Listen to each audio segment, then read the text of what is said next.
दोन प्रकार पडतात, अक्षर गणवृत्त व मात्रा गणवृत्त। अक्षर गणवृत्ताचे तीन प्रकार पडतात। पहिला भुजंग प्रयात, दुसरा वसंत तलिका, तिसरा मालिनी।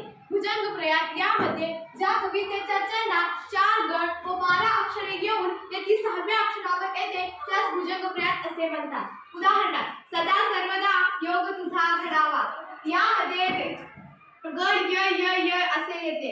दुसरा वसंत तलिका यामध्ये कवितेच्या चरणात 4 गण येऊन 14 अक्षरे तयार होतात व येथे 8व्या अक्षरावर येते त्यास वसंत तलिका असे म्हणतात। उदाहरणार्थ आरक्त होय फुलुरी प्रणयी पलाश यामध्ये गण द भ ज ज ग ग हे येते। तिसरा मालिनी यामध्ये कवितेच्या चरणात 4 गण येऊन 15 अक्षरे तयार होतात व येथे 8व्या अक्षरावर येते त्यास मालिनी असे म्हणतात। त्याचा गण न न म म न न म य य असे येते। उदाहरणार्थ पकरड बघ आली भुवरी परिजात यामध्ये गण न न म य य असे येते। धन्यवाद।